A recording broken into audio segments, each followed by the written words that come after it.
السلام عليكم ورحمة الله. مرحبا بكم في قناة وصفات معاد جزائرية. نتمنى إن شاء الله تكونوا لاباس، تكونوا بخير، إن شاء الله تكونوا دائما في دوام الصحة والهناء والعافية يا رب العالمين. كي تكونوا انتم لاباس أكيد أنا راح نكون لاباس.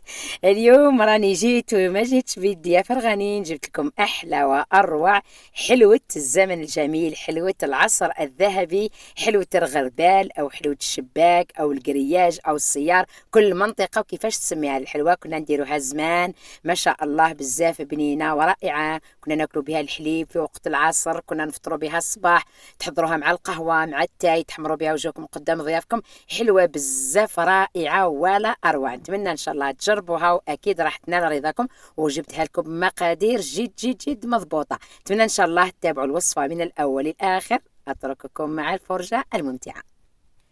بسم الله. بالنسبة للمقادير واش نحتاجو كاس إلا ربع من الزيت، ونكملوه بملعقة من المارغرين أو الزبدة. تقدروا ديروا زيت ساك وحده، ما تزيدوش مارغرين. نحتاجو 3 بيضات، نحتاجو كاس من السكر العادي كريستاليزي، نحتاجو ملعقة صغيرة من عطر الفانيليا، رشة من الملح، نحتاجو الطحين الأبيض اللي هو الفارينة وذرة خميرة الحلويات، ونحتاجو كاس ونصف من المايزينا، ونحتاجو ملعقة من كاكاو. بسم الله. هنا في لاغيسيبيون راح نكسروا 3 بيضات بدرجة حرارة الغرفة.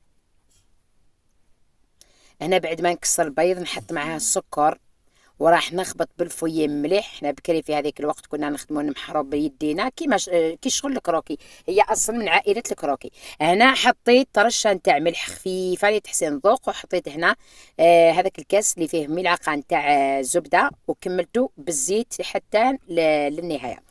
هنا راني راح حطيت كما تشوفوا ملعقه معمره مليح نتاع عطر الفانيليا، تحبوا السائله فلكم الاختيار الافضل، وراح نخبطهم مليح بواسطه المضرب اليدوي لو فوي هكذا حتى تنسجم المكونات، نحسوا في السكر النذاب ونساج مع هذيك المكونات. لازم نخدمهم مليح يا البنات. اللي يحب يخدم الباتور فله الاختيار الاحسن والافضل.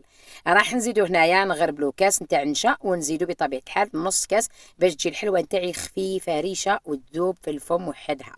هنا راني زدت درت نص كاس.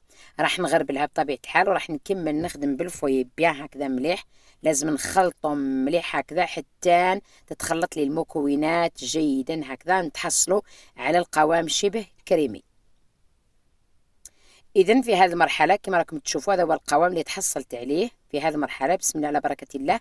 هنا راح نحط في المصفاة الطحين الابيض، وراح نحط هنايا خميره الحلوى. انا المكونات الجافه كامل نغربلهم يا البنات هكذا باش نتفاداو هذيك كما نقولوا ذاك الحبيبات الموجوده في هذاك الطحين ولا في الخميره ولا في النشا ولا في اي حاجه. هنا درت يعني غير نص كميه تاع الفارينه، تبقى العجينه تاعي شبه سائله. نقسمها على زوج، اللي يحب يكمل يدير ملعقه كبيره نتاع الكاكاو. راني صيرته هكذا.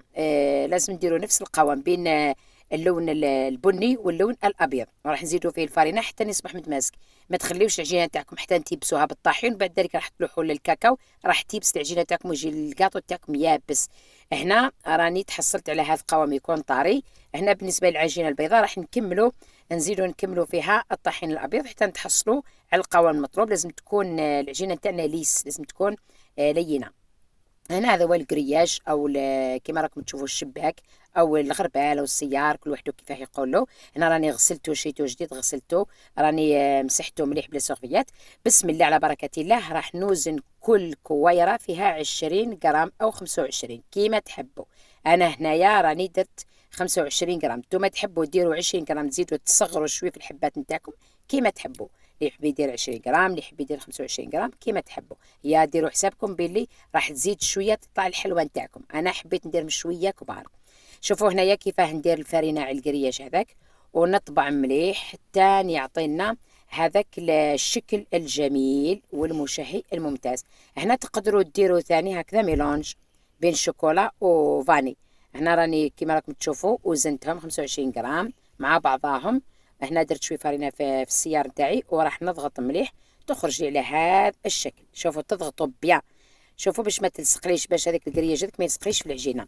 هنا عندي يا البنات المعجون نتاع كما نقولوا حنايا نتاع البرتقال. انا نحب بزاف تاع البرتقال، تحبوا ديروا تاع المشمش كيف كيف. بعد ما طيبتهم على درجه 180 درجه من الاسفل، وزدت شعلت لهم شويه من الفوق هكذا، عطالي هذاك اللون الاصفر فقط باش ما يبقاوليش من الفوق كيما نقولوا ما يبقاوليش بويض بزاف معجنين، باش يطيبوا شويه حاجه خفيفه برك باش يجيو بنان بزاف. البنه نتاعو في طيابو يا البنات كيما الكروكي، كيما مولفين طيبوا الكروكي، ولكن ما نحمروش بزاف كيما الكروكي. هنا بعد ما لصقت زوج حبات مع بعضهم كيما راكم تشوفوا، عاودت مرمطو على الجوانب حنايا في النوا د كوكو. بعد ما درت له بالبانسو مسحه خفيفه على جميع الجوانب، نعاود نمرمطو في نوا د كوكو كيما تحبوا نوا د كوكو ولا اي حاجه تحبوا تمرمطوا فيها، فلكم الاختيار. الافضل تقدروا ديروا حتى القطايف يكونوا مقرمشين، يكونوا مقليين، مكسرات كيما الكاوكاو، لوز، كيما تحبوا. انا هنا خيرت نواه كوكو. اذا راح نكمل كامل الحبات نتاعي، تقدروا ديروا شوكولا مع فاني، تقدروا ديروا فاني مع فاني، تقدروا ديروا الميلونج مع بعضه كيما تحبوا، كل واحد حسب الذوق نتاعو. انا راني هنايا درت ميلونج هكذا، اللي يحب شوكولا ياكل شوكولا، اللي يحب فاني ياكل فاني.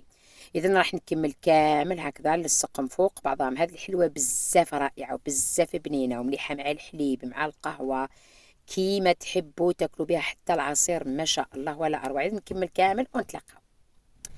مرحبا بكم في نهايه التقديم. كيما راكم تشوفوا ما شاء الله الحلوه نتاعي جات تهبل. شوفوا الطابع نتاعها كيف خرج، الله حلوه نتاع الزمن الجميل، الحلوه نتاع العصر الذهبي، الحلوه نتاع وقت جدادنا كانوا يديروها.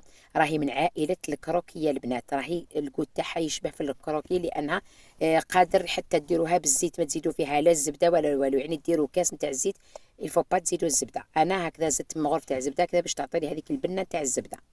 اذا هنايا كيما راكم تشوفوا حطيتها هنايا في صينيه التقديم. واكيد قبل ما نطوي معكم لا فيديو لازم نقسم لكم حبه على 2 باش تشوفوا القوام. شوفوا ما شاء الله، هذه هي الحلوه اللي تساعدكم للفطور، قهوه العصر ولا اروع. اذا نتمنى ان شاء الله تعجبكم حلوه اليوم. دمتم لي اصدقاء واوفياء، اترككم في رعايه الله وحفظه، الى اللقاء.